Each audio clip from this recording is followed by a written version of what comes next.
I'm Claudia Germain, Director of Special Projects and Publications at Rancho Los Alamitos, and welcome to Conversations in Place 2017 as we're about to explore the timeless space and values of science fiction, fantasy, and moreover, the storyscape of people and places traveling through time. Over in the ranch house is a beautiful room, a long oblong room with a skylight above and a few soft rugs on the floor, as well as bookcases lining the wall. Now, Florence Bixby knew that there was a secret in that beautiful library because she wrote, "This old room has the feeling of the life that had been lived here before." And what she meant by that was that behind the walls that she could see in that library were hidden walls, the walls of the old adobe that was built sometime between 1805 and 1833, either during the late Spanish or early Mexican era. And she also knew that her library was in fact one of the 4 rooms of that original old adobe. She had an inquisitive mind, a very inquisitive mind. She was curious. She understood that there were worlds out there beyond her library, and so she filled the shelves of her library with, we would call them Western classics by writers like Charles Dickens, William Thackeray, Alexander Dumas, a woman, George Eliot, as well as American writers such as James Fenimore Cooper, Mark Twain, and even the macabre stories of Edgar Allan Poe, and the adventures written by Scottish writer Robert Louis Stevenson. And as you may hear Michael Saylor say in a few moments, both Poe's and Stevenson's books foreshadowed science fiction and adventure as we might understand it today in the 21st century even. On the other hand, among all her volumes in those shelves were also 8 by an internationally famed author named Lafcadio Hearn. Now, he was renowned internationally for his writing about Japanese culture, specifically including Japanese legends and ghost stories. Now, why would Florence Bixby, a proper Anglo woman with a curious mind, no less, have those in her library? Well, many of you volunteer here at the Rancho, so the obvious answer is apparent, but hidden, also like the walls in her library. At the time Hearn died in 1901, Japanese culture, the aesthetic, the relationship between design and the environment was all the rage. In fact, architects like Green and Green first saw it at the Chicago Columbian Expo in 1893, and then again at the Midwinter Fair in San Francisco. Japanese landscaping, Japanese garden design, Japanese vases hand-painted, Japanese screens, textiles, and woodblock, all part of the upper crust, as well as popular aesthetic of the time. But what was not popular were the Japanese people. In fact, discrimination and paranoia was mounting. And by 1905, a little squib in the Long Beach paper said that Fred Bixby, who happened to be the husband of Florence Bixby, was going to lease a portion of his 7,200 acres here at the Rancho, which, by the way, he owned in tandem with his sister, but sisters didn't count then. He was going to lease them to Japanese farmers to experiment in growing celery for 1 year. By 1913, paranoia has reached its pitch in the early part of the century. And what did they do? California passed the alien land laws, which forbid people who were ineligible from becoming citizens to own land. And that directly dated, or was a direct ancestor, so to speak, of the original Page Act of 1875, which restricted immigration from Asia, targeting Chinese at that moment in time. And it was the first piece of restricted legislation passed in this country. On the other hand, we know from Fred Bixby's ledgers that in 1919, he did in fact lease his land to 4 Japanese lease farmers, one named T, initial T, Kawanami, and each paid about $1,000 for the rent for their land acreage at that time. And in the 1930s, we see that he had built 4 homes for the families of the Japanese lease farmers, and as well a Japanese bathhouse and a vegetable house. And also a few minor repairs were being made in those homes, which were located right below Old 7th Street today. But on the other hand, who made those repairs? I think they were made at the instigation of Florence Bixby. How could I know that? Well, in addition to all those stories we have in our library, in our archives today, we have over 170 oral histories given by the members of the Mexican ranch hand families who lived right below the hill. You went by the location on your way up. The Belgian tenant farmers, as well as the Anglo ranch hands, as well as members of the family.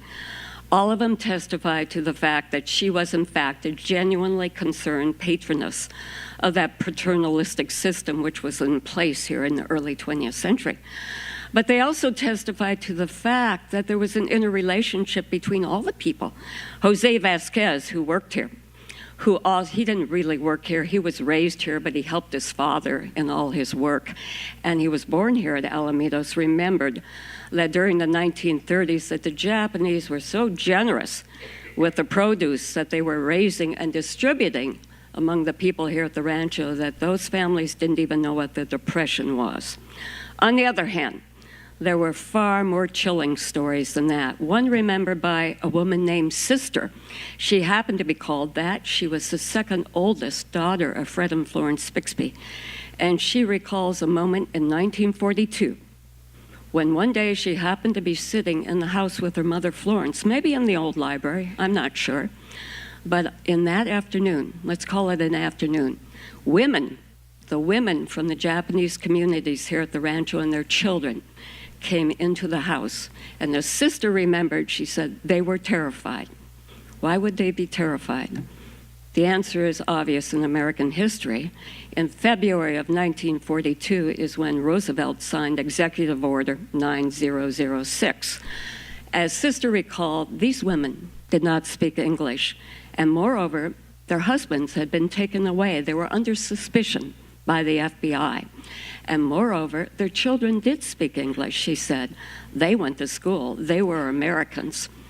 At the end of this greeting, and they were so surprised, Sister and Mrs. Bixby, that these women and children had taken time, because everybody knew what they were going to be facing too, to come and express some level of something to Florence Bixby. And one woman, knelt by her chair and said something in Japanese. The end of the oral history given by Sister is, it was sad. It was sad then and it's sad now, but is it the end of the story? No, it's not. In 1998, a letter was received from Mrs. Ohira Kawanami, or the reverse, Mrs. Kawanami Ohira. Now, who is she? She happens to be the daughter of Mr. and Mrs. T. Kawanami, and she sent her oral history in written form. And what she wrote was this. She said, my parents had farmed at Rancho Los Alamitos since the beginning of the 20th century through 1942, probably 1919, as revealed in the ledger. And then she said, they worked from sunrise to sunset, 7 days a week. And she said, our fathers were under suspicion by the FBI and taken away because they had opened a Japanese school in Seal Beach. We didn't know where, but with the help of Mr. Bixby, they were located in New Mexico and at Tule Lake. And then she adds, with the help of Mr. Bixby, who went to all efforts to help us, to all lengths, but nothing could be done, government order.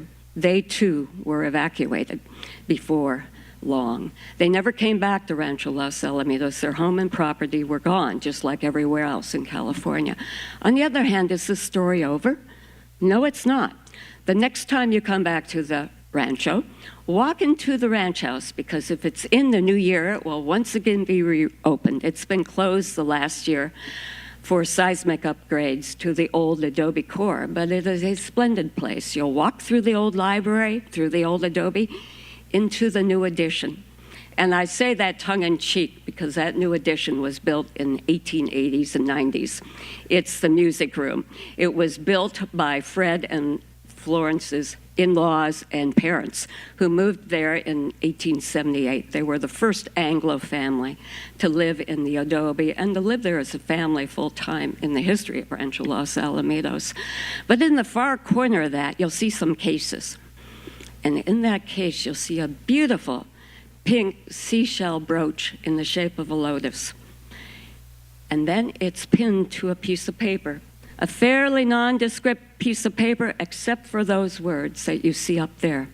Mr. and Mrs. T. Kawanami, 1945, made at the Relocation Center in McGehee, Arkansas. In that memory, at that moment, with that enduring, graceful artifact, as well as a story now drawn from so many different kinds of sources, both physical, tangible, as well as written, is the timeless space and value of just one story from Rancho Los Alamitos.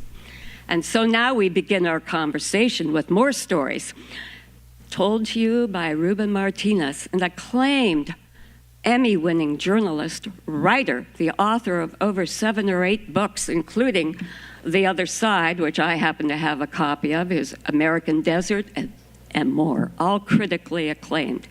He holds the Fletcher Jones Chair in English, in Literature and Writing at Loyola Marymount College, and as well, he is a resident and artist at Stanford University's Institute for Diversity in the Arts.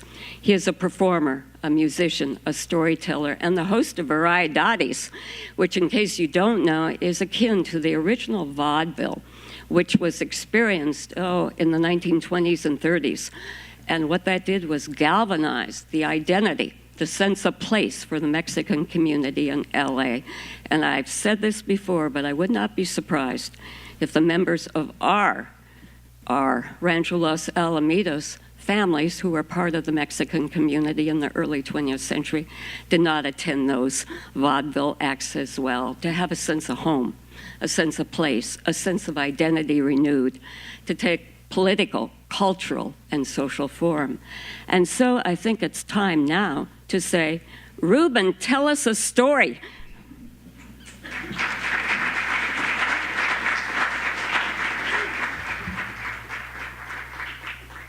Thank you so much, Claudia. Good afternoon, everybody. Claudia, you just painted a tremendously detailed portrait of place here, and I'll follow up with my own rendering of place. I'm from Los Angeles, born and raised. On my father's side of my family, my daughters are the 4th generation. On the mother's side of my family, my mother was an immigrant from El Salvador, my father Mexican-American. And we grew up, all of us, being baptized in downtown Los Angeles at Our Lady Queen of the Angels, also known as La Placita. A lot of people refer to it, the area, as just Olvera Street. How many people have been to Olvera Street at some point? Just about everybody. So did anybody take a picture with a sombrero on the donkey?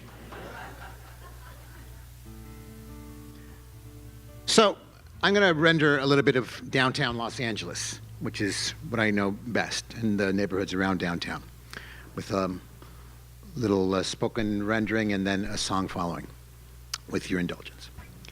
So those East Coast snobs used to say there was no center in Los Angeles. And then came the postmodern spatial theorists, and they celebrated the centerlessness of Los Angeles. But there is a center, and it's a haunted space. So many ghosts. I was baptized at La Placita, the original Pueblo church downtown across from Olvera Street, in El Centro de Los Angeles, which was sited, like most all colonial settlements, on land that had been first gazed upon and inhabited by native peoples, the Tongva. What if we're the subjects of Native American history instead of the other way around? After all, practically every step we take, every mile we drive along the roads, is along a path first cut by native peoples. En el centro de Los Angeles, the Tongva village of Yangna flourished near the banks of the LA River. Here, in el centro de Los Angeles, Felipe de Neve raised the Spanish flag, Here, Commodore Robert Stockton raised the American flag. Here, Eli Broad raised the Broad flag. En el centro de Los Angeles took place the largest racial lynching in American history, the Chinese Massacre of 1871. Dr. Chin Lee Tong, a beloved herbalist, was among the victims.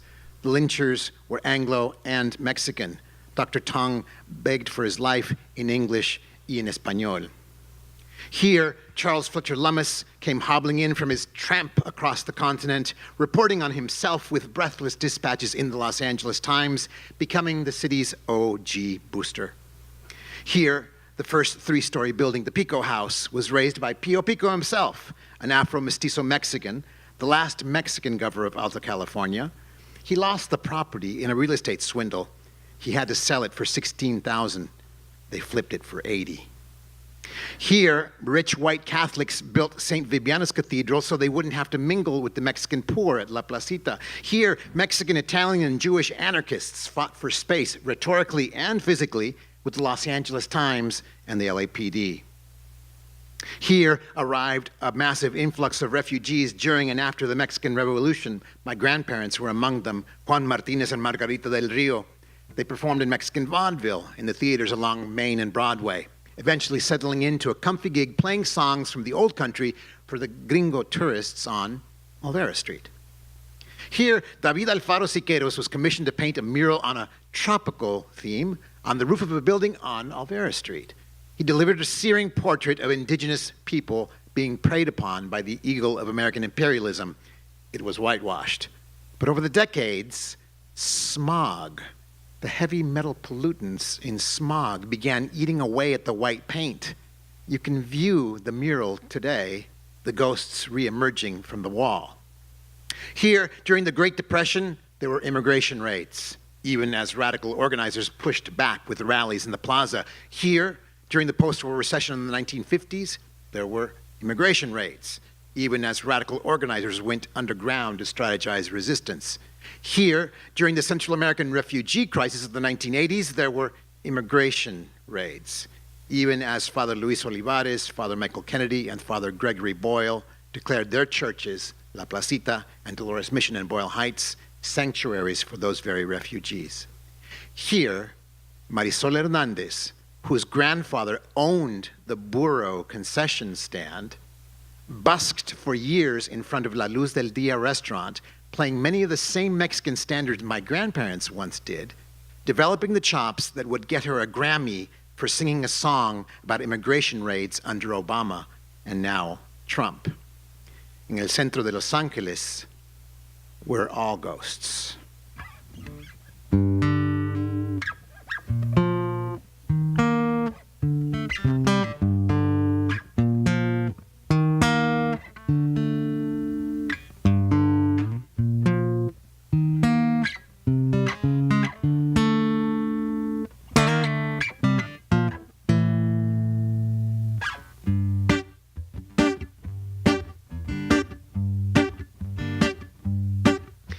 Centro of our lives, one story hides another.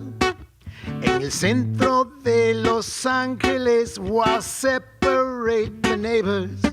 In the center of the street, white lines slice through the black. They divide us very neat. There's so much the story lacks. Stormy water cresting the banks. A concrete canal can't contain centuries of silence pain. En el centro de Los Ángeles, en el centro de Los Ángeles, en el centro de Los Ángeles, en el centro de Los Ángeles.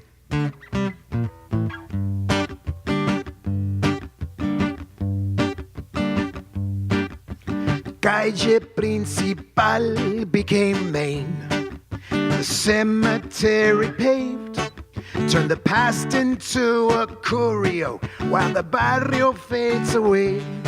In the church, a hot meal homeless digging their heels, with the refugees so weary, shadowed by glass and steel. Stormy water cresting the banks, a concrete canal can't contain centuries of silenced pain. En el centro de Los Ángeles, en el centro de Los Ángeles, en el centro de Los Ángeles.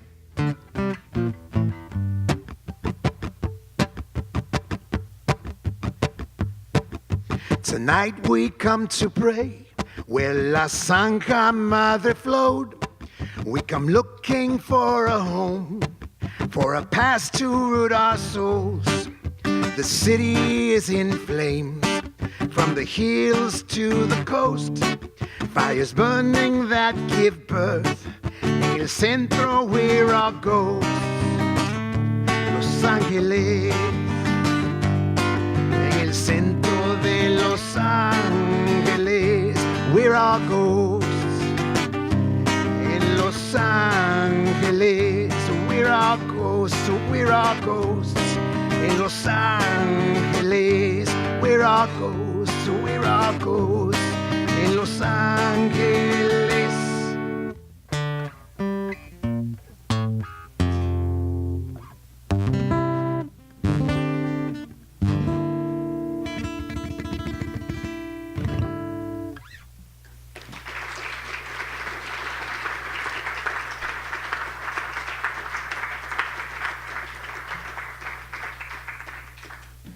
And now another form of storytelling, brought to you by Michael Saylor, who is professor of history at UC Davis. Michael is extraordinary because as a historian, he is as interested in today and tomorrow as he was yesterday, but he has the ability to blend all three. He is particularly interested in the combination of what we might call our secular life, our spiritual life, and our imagination. And in fact, he has written a book which was named by the Huffington Post as one of the best books of the year 2012. That's quite a statement. The book is entitled As If: Modern Enchantment and the Literary Prehistory of Virtual Reality. Well, say it in other words, we're talking about science fiction and fantasy. We're talking about online media and what it means to our lives, not yesterday, but how we perceive our relationship to ourselves, our possibilities, and tomorrow. His works, I actually found him because when I began this, I read Time Traveler by James Gleick, which is a great book, by the way. But then I said, I need to read a review of this. And you know who had written the review for the Wall Street Journal? That gentleman, Michael Saylor.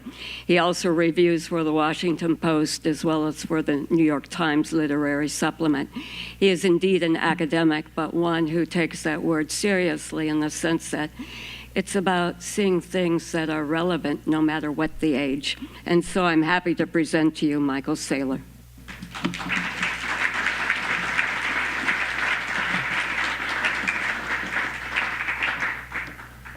Well, thank you very much, Claudia, for that really generous introduction.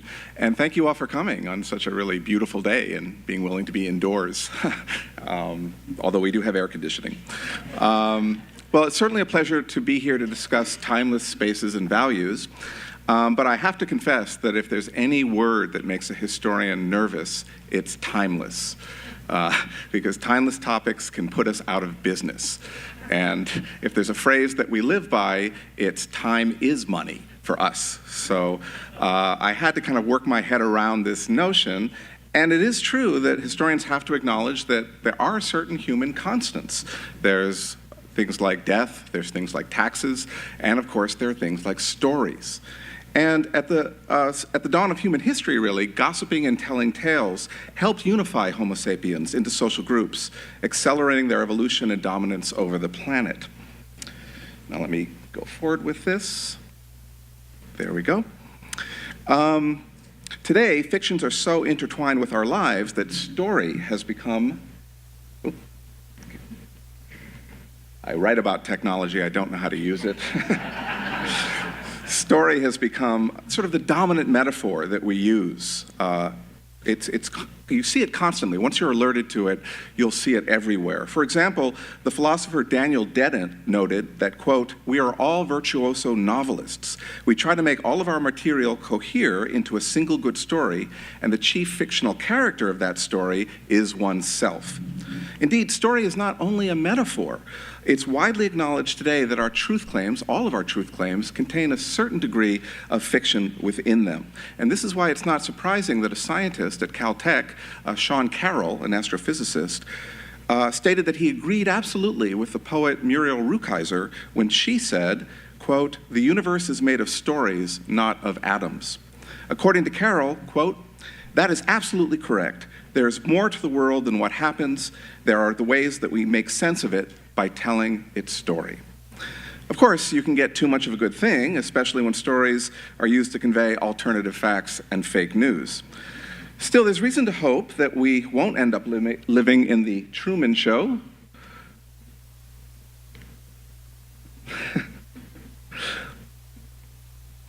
There we go, all right. The Truman Show or The Matrix, because we've had centuries of practicing using stories. And over the past 300 years, we've become much more self-aware of how they work in our everyday lives. Even our contemporary term, fiction, has its own story. We tend to think of fiction as something timeless, as a made-up story about imaginary characters. But that definition actually emerged in mid-18th century Britain, for the most part. In the preceding century, fiction was understood differently. It really meant two things. On the one hand, it meant stories that were obviously unbelievable, things like romances and fables and allegories, things that had no reference to the real world. On the other hand, fiction meant outright lies. It was fake news about the real world for the time. Novels in the late 17th and early 18th century were often realistic stories that had the superficial appearance of being imaginary, but they were actually thinly disguised accounts of real people. Readers loved guessing which people were the subjects of these frequently scandalous stories. The real people, in turn, loved to sue the authors for libel. And authors defended themselves by insisting that they were illustrating broad human truths about the human condition, allegories told not through fables, but through reality, through believable reality. And this seemed to require that the stories be based on the real lives of real people. Such realist fictions were called novels to distinguish them from the non-realist fables and romances.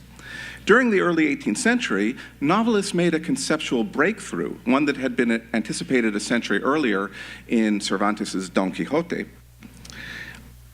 Why not write realistic, yet completely imaginary stories about completely imaginary characters? This would certainly solve the libel problem and still enable novelists to say something profound about the human condition. By the mid-18th century, novelists like Henry Fielding and Samuel Richardson had justified their new approach to the public in these terms, creating the modern novel. And with this new concept of the novel came a new definition of fiction, which one scholar has defined as, quote, "a believable story that does not solicit belief." This is how we've been taught to experience fiction today in all media. When we're immersed in fiction, we are of two minds. We believe in it wholeheartedly as fiction, while also acknowledging that it doesn't refer to reality in the way that nonfiction does. This is why when we go to see a good horror movie,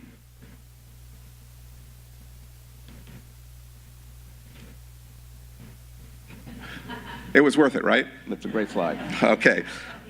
When we go to see a good horror movie, our heart races when the monster appears, but we don't run screaming from the theater. This double consciousness is actually an innate ability. Children start to display it at around the age of 4. But fiction in the modern sense encouraged adult readers to engage in conscious make-believe without feeling childish. Readers started to do new things by combining their reason and their imagination. First, they became more skeptical about all narratives, since fictional ones could be as empirically detailed as non-fictional ones. How can we tell one from the other? One way is to look for cues that indicate something is fiction as opposed to non-fiction.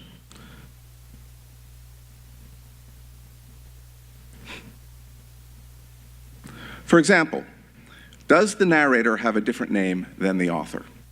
Herman Melville's Moby Dick is so full of realistic detail that it might seem as if it's a nonfiction account, except that it does begin, "Call me Ishmael." It doesn't begin, "Call me Herman." And that's pretty indicative and also a good move on Melville's part. During the 19th century, the rise of commercial advertising and other attempts to sway the public through print trained the public to recognize such cues for fictionality.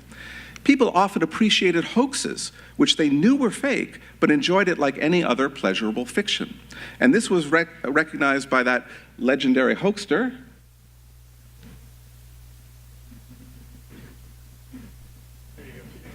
oh, all right, there we go. Okay, P.T. Barnum, of course. He observed, quote, "The public is disposed to be amused even though they're conscious of being deceived." His contemporary, Edgar Allan Poe, liked to create hoaxes as well. He was angry when the New York Sun ran a front-page story in 1835 about the discovery by an eminent scientist of monsters and people on the moon. He was not angry about it because it was fake news. He was angry about it because he had planned that same hoax and he had been scooped. Undaunted, he perpetuated his own form of fake news in 1844 with a front-page news story about a marvelous trip across the Atlantic in 3 days by balloon. In both cases, some readers no doubt were fooled, but many others had been trained to spot the improbability of these stories for all their realist details, just as people do today with things like professional wrestling and things like, hopefully, the headlines of the National Enquirer. By the early 20th century, the public had become, it's a great headline, yes. I want to believe. By the early 20th century, the public had become so skilled at losing themselves in fiction without losing contact with reality that they began to inhabit fictional worlds for prolonged periods, often in the company of others, thereby turning those fictional worlds into virtual worlds. While there had been vogues for fictional characters in the past, this prolonged and communal immersion was triggered by the mania for Sherlock Holmes, starting in the 1890s. Fans wrote nonfiction books about him, claiming that he was real. They issued the first magazines devoted entirely to a fictional character, and they formed clubs to perpetuate the virtual life of Holmes and his world. Holmes fandom became the template for all the later transformations of imaginary worlds into virtual worlds, from Middle-earth right through to Westeros. This practice is escapist, but not entirely so. Fans often use the imaginary world to discuss political and social issues in the real world because imaginary worlds can provide the necessary distance to discuss controversial topics. So it may be inadvisable to talk about politics in a bar, but to talk about them in the context of Hogwarts makes it more permissible and easier for people to do it. And also, fans may come from diverse backgrounds, but they do share one thing in common, and that is their passion for the imaginary world. So this leads conversations that might be ordinarily very conflictual to actually be done in a kind of respectful and serious manner. They share something in common. So you might ask, at this point, skeptically about my own narrative, if we become so good at distinguishing reality from fiction, what about all those Americans, up to 45% of them, who claim that ancient aliens did visit the Earth and are behind our own evolution? And speaking of evolution, a similar number, if not more, claim that there is no such thing as evolution by natural selection. What about all the apparent acceptance of fake news and alternative facts today? I'd like to think that some of these people believe, nope.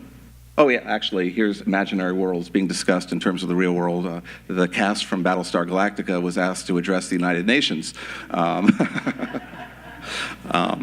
Didn't do a lot of good, but it was a nice try. Yeah. I'd like to think that the people who claim they believe fake news and other things that sound incomprehensible actually do it with that double-minded consciousness that Fox Mulder held, that on the one hand I want to believe, on the other hand trust no one. But even if many do believe without a doubt in fake news, there's still a silver lining to its wide dissemination. Just as fake news has become more prominent than ever before, we're also talking more than ever before about how to distinguish truth from fiction. We've seen an unprecedented amount of fact-checking, which is necessary if we're going to have common grounds to have a real discussion. And even better, the mass media is providing what amounts to a graduate-level course in epistemology about how we know what we know. It turns out, in fact, that most of us are not very good at being rational due to cognitive biases and other inbuilt flaws in reasoning. But when we're made aware of these problems, we can correct or compensate for them. The internet promotes these strategies and tips just as much as it does alternative facts and fake news. And indeed, many Americans may welcome such tips because they do welcome science. A recent poll revealed that over 75% of Americans support basic scientific research funded by their taxes. Educators, too, are incorporating internet literary skills into their curricula. Just last week, the Italian government announced a nationwide educational program to train students to identify fake news on the web. Google and Facebook are part of this effort, and indeed they're also part of the social media giants that are attempting now to figure out ways to challenge and remove fake news as it appears. That's an incredibly difficult challenge, but at least the more overt cases can be dealt with. Finally, we might be able to break through those internet bubbles which keep people from entertaining different views because they're ensconced comfortably with people who share their own view, by drawing on the history of imaginary worlds over the last 100 years. For example, J.R.R. Tolkien thought of Middle-earth as essentially a place for white Christian males, whether they're hobbits or whether they're humans. Dark-skinned orcs and other people were the bad guys. But Middle-earth is now one of the most cosmopolitan spaces on the planet, attracting people from all ethnicities, faiths, genders, and points of view. Maybe we could capitalize on the devotion that imaginary worlds inspire by actively using them to discuss real-world issues. The New York Times actually does this in its weekly online recaps of various television shows, particularly Game of Thrones, because these pages include a lively comment section. And so we find that discussions of issues about the imaginary world, such as gender, sex, politics, and in this particular instance, incest, often segue to discussions about these topics in the real world. So, in a sense, these imaginary worlds are enormously illuminating for many of their participants. In this regard, alternative facts can enlighten as well as mislead, and that's the good news about fake news. Thank you.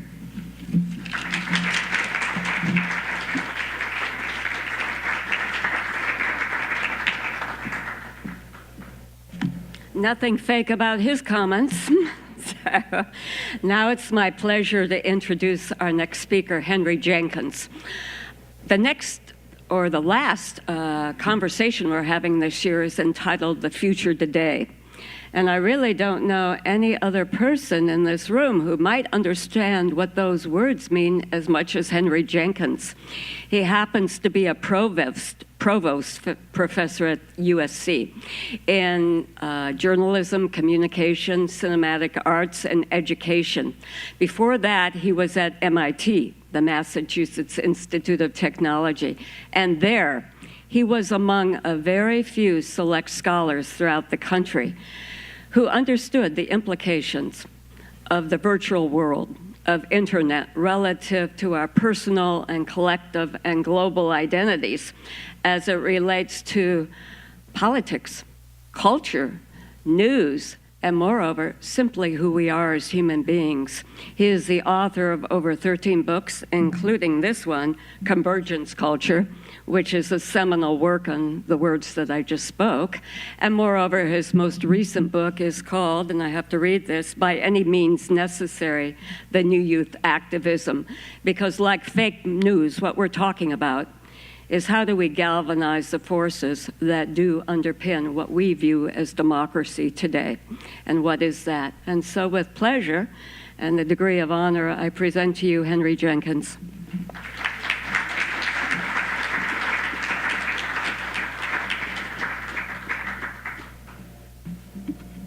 So is this the clicker? You still have the clicker, Mike? Magic clicker. Okay. So I think Michael and I will be nice bridges to each other. I'm going to be talking about the role that stories play today in thinking about democracy. I'm not a historian, but I'm going to begin in the past, and we're going to end up in the future thinking about the role of stories. I've been going around the country doing workshops, getting communities of people to imagine the year 2050 together and to share with us what their values, what their conceptions of the future are. I'm just back from Arkansas, strangely also in reference in the prior talks, just back from Arkansas talking to a faith-based community there about their visions and hopes for the future. And we've done this workshop all over the world. Part of what we do is we begin with memorable objects, and we ask people to bring in things that remind them of who they are, where they've come from, their past. And I'm going to begin by sharing a few of mine that help me think about democracy. This is a school bell. It was belonged to one of my great-great-grandmothers, and who ran a one-room schoolhouse in the North Georgia mountains, where kids of all ages came together and learned in a community setting. And I think of that school bell in my current role as an educator. I'm so happy to have that here. My mother's father, my grandfather, ran a barber shop, and those are his razors that we also have in the family. And there's been a lot written about the black barber shop as a center for community life, for political discussion, but white barber shops also played that same function. But here, if you could see closely, and you can't, on the left, that blade has a figure of a nude woman carved on it, which was a very popular razor at that particular barber shop, which tells us that, yes, it was a public sphere, but it was a male public sphere, right? That was a space where men got together and thought and talked about the future. That's my grandfather giving me my first haircut with my father. And that's really the only thing I know of this man, because he died when I was 1 year old. So I have no real memory of him. But my other grandfather is pictured there. His name is Henry Guy Jenkins Sr. My father, Henry Guy Jenkins Jr. I'm Henry Guy Jenkins III, and that's my son, Henry Guy Jenkins IV. So the dynasty of the Henry Jenkins's family is sort of represented there. And my grandfather grew up in a farm in South Georgia, stayed there until the beginning of World War I, went overseas to serve in France, and as the song in the era said, how do you keep them down on the farm after they've seen Gay Paris? So he moved to the city and became a sheet metal worker. When he died, he passed away. These were 4 objects we found in his drawer. They were the only 4 objects in the drawer, and they represent a kind of time capsule of someone who went through the 20th century, the earliest 20th century, and the way they thought about the world. So there's his sheet metal Union card. There's the King James Bible, with this guy with a 4th grade education had read through many, many times and had marked in the front each time he'd read the Bible cover to cover, which was, you can imagine, a struggle for him. The collected speeches of Franklin Delano Roosevelt, and a picture postcard of Will Rogers. And that, to my mind, captures a democratic imagination, the civic imagination of a particular moment in time. For those of you who may not remember Will Rogers, he was an American comedian of the early 1930s. He was sort of the John Oliver of his time, right? He'd pull out a newspaper and just start to rant about the day's news and share his perspective from a very folky, Oklahoma-based Dust Bowl perspective, but also from the perspective of a Native American who was not afraid to speak up about how Native Americans have been treated and to demand respect and dignity for Native Americans. So all of those come together to form a picture of how my grandfather thought about democracy. Oops, come on. Oops, go back. Most of my work lately has been thinking about a concept called participatory culture. And we can think of, I often begin to explain what this concept is by talking about my grandmother, who was a remix artist. My grandmother made quilts, right? So she took patches of cloth from various places, stitched them together, created something new, which she'd learned from the village women how to make growing up in Appalachia. And they gave them to gifts to new parents, new wives, new widows. But it was a ritual of community support. Throughout the 20th century, mass media pushed a lot of those folk culture practices underground. They still exist, People still do them. Probably people in this room still do some forms of folk culture, but they weren't as visible. The stories that mattered were the stories mass culture told. And then coming out the other side, in the digital era, we're now in an era of more participatory culture, where more people have the means to create and share media with each other. But just as my grandmother took pieces of cloth as the raw materials for her quilts, this new generation takes pieces of media as the raw material for their cultural expression. And in that sense, my grandmother and my son are both remix artists in the ways in which they take the culture around them and express new things. So participatory culture, I mean one where there's low barriers for engagement and participation, strong support for sharing your creations with each other, an informal mentorship, just as my grandmother learned from the village women, my son can learn from other people on YouTube and Facebook and so forth. Members believe their contributions matter. They care about each other's opinions of themselves and their work. Not everyone must contribute, but they also all have to be able to contribute for it to be a participatory community. And the slide, by the way, illustrates this process at work. I punched the word participatory culture, which was my phrase, into Google image search and found the slide, which was better than I was going to make. So I incorporated it into my presentation. So I throw ideas out into the world, someone else builds on them, creates something new. I can incorporate it back into my talk, and it's an endless feedback loop with this culture around us is how participatory culture works. Now, lately, my research group has been focusing on participatory culture and politics, which is why we're doing these world-building workshops around the country and around the world. That's my last book, By Any Media Necessary, The New Youth Activism. And we're playing on Malcolm X's phrase, by any means necessary, but we're trying to make the point that young people who want to fight for social justice and change the world are not just using YouTube, not just using Facebook, but they're also using cartoons, and they're using printed material, and they're using street protests. They're using any media available to them, depending on the resources available to them. For that book, we interviewed more than 200 young activists in a variety of different movements. And we heard over and over again that they felt the language of politics was broken. That on one hand, it was exclusionary, that when you have 9-point plans describing various government agencies, there's no point of entry for a first-time citizen who wants to vote because they're assuming you have a deep knowledge of the policy domains being discussed, and it's very off-putting. You're not invited into the process. On the other hand, they found it repulsive, and the language comes with partisan bickering, and that's far more important, which party wins, than the policies that are at stake.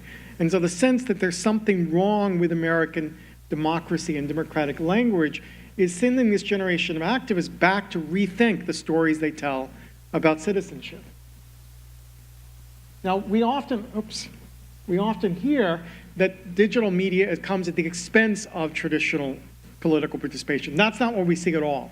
It seems to extend and welcome in people who would not participate otherwise. If you think about voting in the United States, there's a 17% gap between Latino Americans, who are the least likely to vote at the moment, and African Americans, who are the most likely to vote at the moment. It's spread about 17%. If we look at online civic participation, those lines are almost even. They're much closer to evening out there.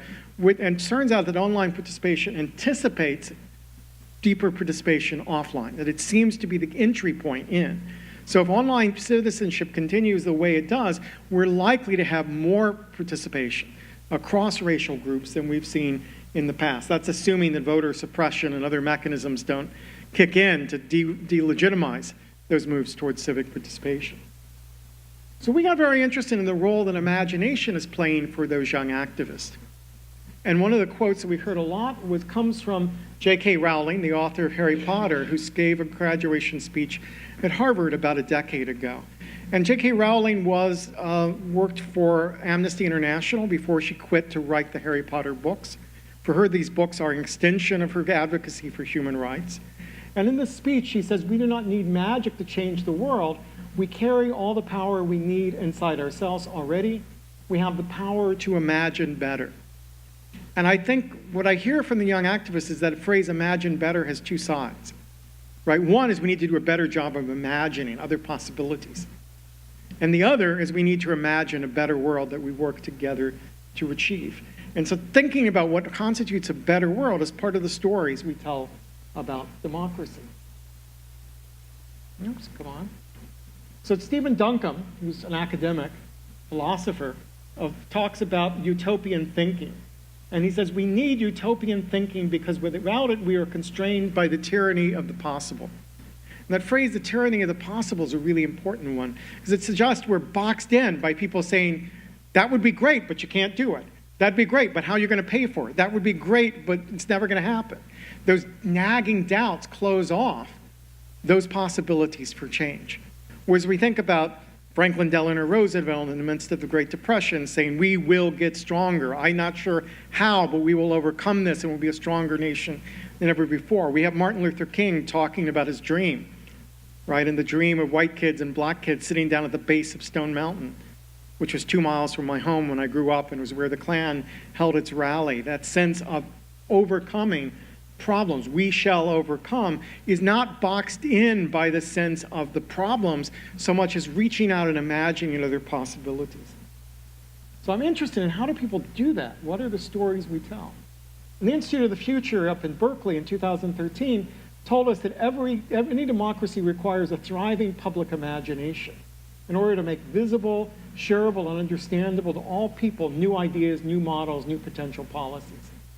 We cannot make any kind of collective decision unless the collective can understand what is at stake and envision where it may lead. Right, so this is an image that came out of 9/11 of Captain America crying over the ruins of the shattered tower. Is a very powerful image for those of us who grew up reading comics and thinking of superheroes. It captures, in my mind, a particular moment where a myth of invulnerability for America is shattered and the politics will not be the same. And that story is told through the language of the superhero comics. So as we think about, we think about what the role of the imagination in politics is. First of all, we use the imagination to imagine a better world. Before we can imagine a better world, we don't know where we're working for. So these are images from the women's marches early this year, where Princess Leia figures and signs all over the country. Sort of spontaneously crops up as an image of female empowerment. The Star Wars film had just come out. Carrie Fisher had just died. It's always this Princess Leia, the young Princess Leia from New Hope, not slave girl Leia from from a later film, not the new General Leia, but Princess Leia as a defiant symbol whose of the woman's place is in the resistance.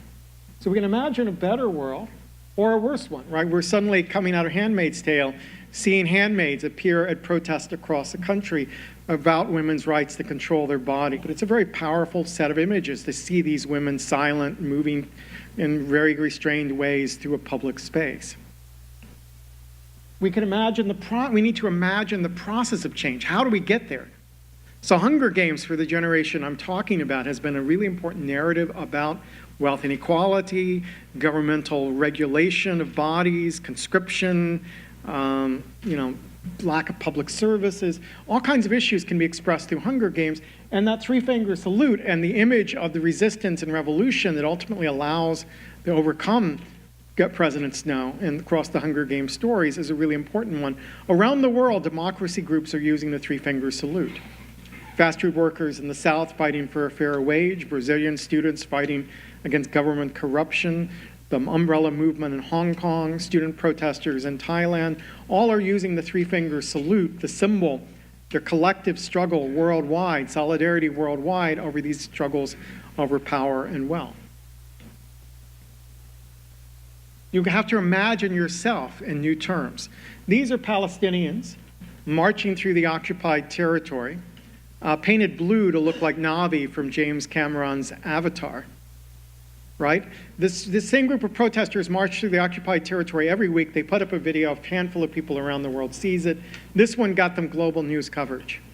So they're marching along the border with Israel, chanting, "Sky people, you can't take our land," a phrase that evokes the narrative of Avatar. And they're using that narrative to get people to think about their own situation in different ways.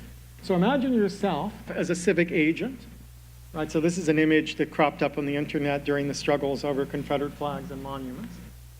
You can change the world.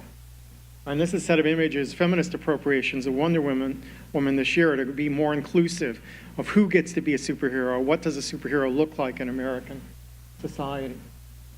So we talk in our work about both imagined community, that's a term from Benedict Anderson, who talks about we imagine ourselves as part of a larger community where we may never meet the other members.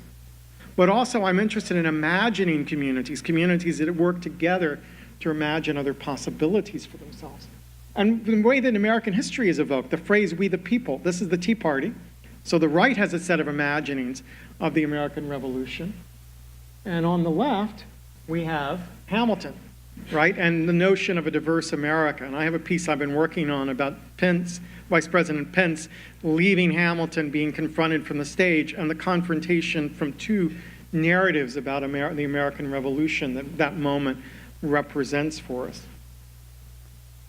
We also have to have empathy for other people, right? So this comes out of the Dreamer movement, undocumented youth who are fighting for citizenship and education rights.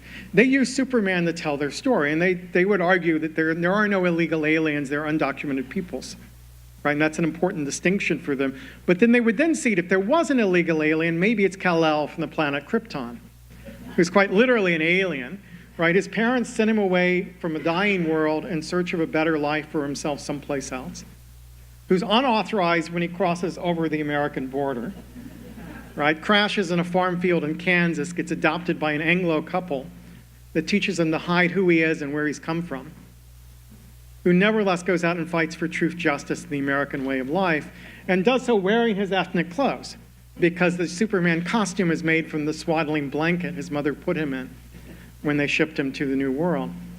Now, the interesting thing is the story, the original Superman's created by Eastern European Jewish immigrants living in the Midwest in the 1930s, right? So there's a connection that's being made here about immigration politics across two generations of immigrants when these young dreamers are using this story to explain their situation. So we can think about empathy as part of the imagination and also solidarity. So my research manager, Sangeeta Shrestova, writes about Bollywood dance as a protest around the world, people gathering in public spaces and dancing together as a way of showing solidarity and commitment. Carefully rehearsed dances to the music of Bhangra. And finally, if you're an oppressed person, a marginalized person, you often have to imagine freedom and equality before you directly experience. And that's the civic imagination of Selma, right? Where Martin Luther King and his supporters are registering blacks to vote who've never been allowed to vote before, who are putting on enormous risks to register to vote without clear gains, right? You have to imagine what the gains would look at that point. The risks are real. You've seen lynchings, you've seen cross burnings, you have never seen what the possibility is. And somehow they had to awaken in the community that sense of possibility through stories. And this is from John Lewis's The March, a great graphic novel that tells his story of the youngest man to speak at the March on Washington, who now was able to watch Obama be inaugurated as the first black president of the United States. So those are some of the stories that people are using today to think about democracy. And as we can see, the sort of fantasies and science fiction stories that Michael talked about are very much being activated for political and democratic purposes today. Thank you.